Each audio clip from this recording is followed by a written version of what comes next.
Salut à tous, alors aujourd'hui on se retrouve pour une nouvelle vidéo sur le système digestif, toujours le programme de première. Et donc je vais vous afficher tout ça. Maintenant je vais juste me mettre un petit... Voilà. Et donc on continue ce qu'on avait commencé la fois passée. Je sais pas si vous avez remarqué, mais donc j'ai level up, j'ai un nouveau casque. Donc, on en est arrivé à la nutrition dans notre cours. On a déjà tout vu, normalement, mais bon, pour faire un petit rappel. Alors, chez l'homme, tant qu'on a une bonne alimentation, normalement, on est censé être en bonne santé. Alors, dans notre alimentation, il y a des macronutriments. Donc, en fait, ce sont des gros nutriments qu'on retrouve dans la nourriture. On a des glucides, des lipides et des protides, sachant que les glucides, ce sont des sucres. Les lipides, les graisses, et les protides, tout ce qui est protéines. Alors, évidemment, il faut manger équilibré. En fait, on a différents aliments avec des rôles différents. Donc, on va avoir des aliments qui sont bâtisseurs et qui vont former la masse musculaire et l'ossature. Et donc, ce sont des aliments qui sont riches en protéines et en calcium. On a des aliments énergétiques qui fournissent de l'énergie. Donc ça, c'est généralement les glucides et les lipides, donc sucre et graisse. Et puis on a des aliments fonctionnels, donc qui assurent le bon fonctionnement des organes. Alors là, généralement, ce sont les fibres et les sels minéraux. Donc quand on a un petit peu du mal à aller aux toilettes, on dit souvent qu'il faut manger beaucoup de fibres pour pouvoir faciliter le transit. Alors évidemment, on ne peut pas manger tout dans n'importe quelle quantité. Et donc si on analyse notre graphique, on doit manger entre 40 et 55% de glucides, donc tout ce qui nous donne de l'énergie en fait, des protéines à raison de 10-20% et des lipides 35-40%. Alors évidemment, c'est pas super facile de comprendre ce qu'on doit manger grâce à ces trois choses. Donc il y a des scientifiques qui ont créé la pyramide alimentaire pour essayer de respecter donc ces proportions juste avant. Donc tout en dessous, on a l'eau et les boissons non sucrées, évidemment. C'est super important pour le fonctionnement du corps. Ensuite, il faut manger des légumes. Donc tout ce qui est fruits et légumes, ils sont généralement riches en sels minéraux et en eau. Après, on a les féculents qui sont généralement riches en glucides. Donc on retrouve ici les 50% de glucides. D'ailleurs dans les fruits aussi, il y a un petit peu de glucides. On a des produits laitiers, donc tout ce qui est calcium et un petit peu de protéines. Ainsi que les poissons, les viandes, et donc de nouveau très riches en protéines. Après on a les matières grasses, donc tout ce qui était lipides, donc en un peu moins grande quantité, parce qu'en fait les lipides on peut aussi les retrouver dans les produits laitiers et dans les poissons gras, donc par exemple saumon, et les fruits à coque. Et les fruits à coque sont aussi très riches en lipides. Et puis après, tout ce qui est non indispensable, donc en très petite quantité, si vous pouvez les éviter, vous les évitez, genre les produits sucrés, les desserts, les chips, tout ce qui est en fait aliments transformés, généralement, on évite d'en manger de trop. Alors juste en dessous, vous avez donc à cet endroit-ci le lien qui vous amènera directement sur la pyramide alimentaire. Et si on regarde un petit peu tout en bas, pour être en bonne santé, il faut aussi un petit peu d'activité physique. D'ailleurs, j'espère qu'en confinement, vous êtes toujours en train de faire votre petit sport parce que c'est important. Soit, passons. Alors ici, tout ça c'est moi qui ai fait. Donc ici,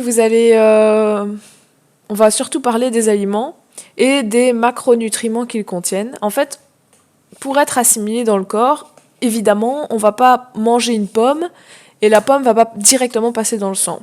Ce qui va se passer, c'est qu'on va aller voir les macronutriments qui sont contenus dans la pomme et on va aller les casser en ce qu'on appelle des nutriments pour que nos cellules puissent les manger et donc les attraper. Évidemment, une cellule, c'est tellement petit, ça va pas savoir manger la pomme en entier, donc il faut tout décomposer.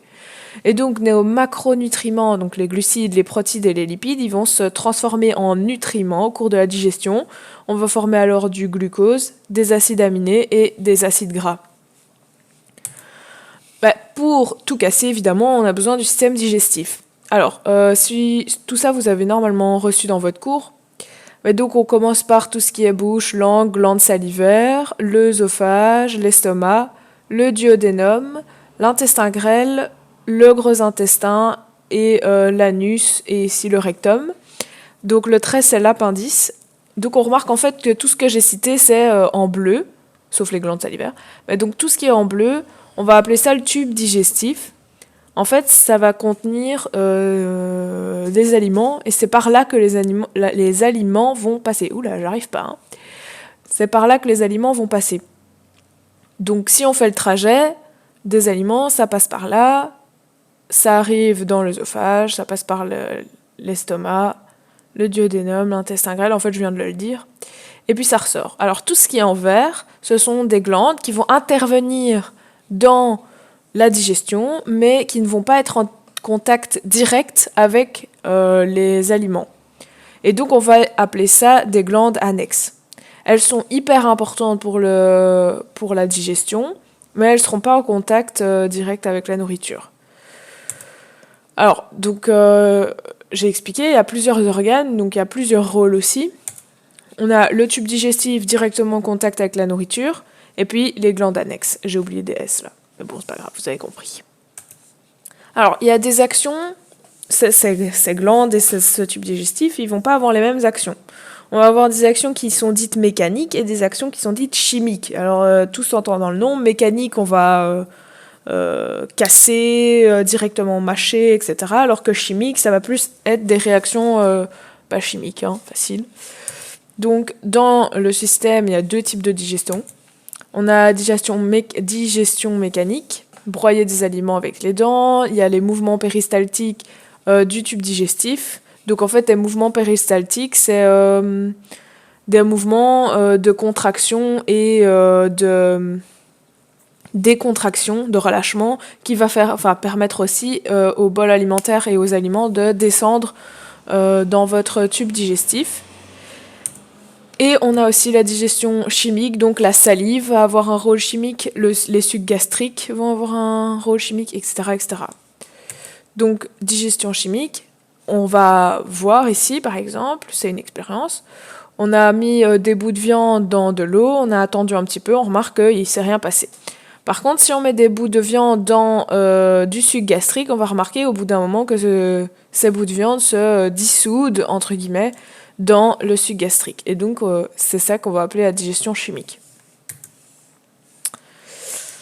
Alors, les glandes annexes, ça va vraiment servir à la digestion, parce que c'est elles qui vont généralement produire tous ces sucs et toutes ces substances qui vont permettre de décomposer chimiquement les aliments. Oups, j'ai été trop vite. Donc on a l'estomac et l'intestin. Donc l'estomac va créer... Donc ça, ce ne sont pas des glandes annexes, hein, ça c'est bien du tube digestif.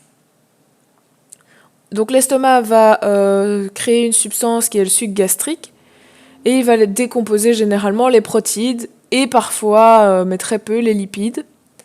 Et puis on a l'intestin qui, lui, va former le suc intestinal, et donc lui va décomposer un peu de tout, donc les lipides, les protéines et les glucides. Évidemment, je ne rentre pas dans les détails, et vous ne devez pas retenir ce qu'il décompose, mais c'est pour vous donner une idée. Donc l'intestin va décomposer les 3 types de macronutriments, alors que l'estomac plus les protéines.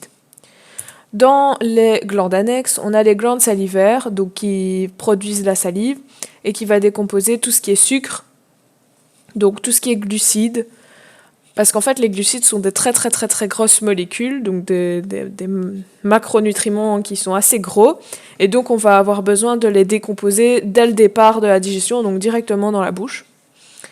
Ensuite on a le pancréas qui sécrète le suc pancréatique, qui lui aussi va décomposer à peu près les 3 types de macronutriments. Et puis on a le foie qui lui sécrète la bile, qui est stockée dans la vésicule biliaire et qui va décomposer lipides, donc tout ce qui est les graisses. Alors le pancréas et la vésicule biliaire vont déverser leurs substances dans le duodénum, pas avant et pas après non plus, donc c'est juste avant l'intestin grêle et juste après l'estomac. Donc, si je fais un petit récapitulatif, les glucides sont généralement décomposés par la salive, le suc pancréatique et le suc intestinal en glucose. À ce moment-là, il va pouvoir rentrer dans l'intestin par les villosités et à ce moment-là se retrouver dans le sang et être absorbé par nos cellules. Les protéines, c'est par le suc gastrique, le suc pancréatique et le suc intestinal. Donc on voit, hein, au fur et à mesure de la digestion, ça se transforme en acides aminés qui après vont être absorbés. Et ensuite, on a les lipides qui vont être décomposés par le suc pancréatique et les sucs intestinaux qui vont ensuite après décomposer tout ça en acides gras et tout ça va être absorbé par la suite. Donc voilà, vous avez à peu près tout sur la digestion, des macronutriments en nutriments. C'est à peu près tout ce que j'avais à vous dire. Je pense que tout ça on avait déjà vu. J'ai fait un gros rappel. Voilà, donc j'espère que ça vous a aidé. N'hésitez pas à mettre un petit commentaire si vous avez aimé cette vidéo et placez le mot la digestion dans votre commentaire pour voir si vous avez bien regardé jusqu'à la fin. Sur ce, je vous laisse. Je vous donnerai bientôt des nouvelles infos pour les vidéoconférences Zoom. Passez une bonne journée et une bonne semaine. Normalement, vous allez avoir une autre vidéo pendant la semaine si j'ai le courage et le temps.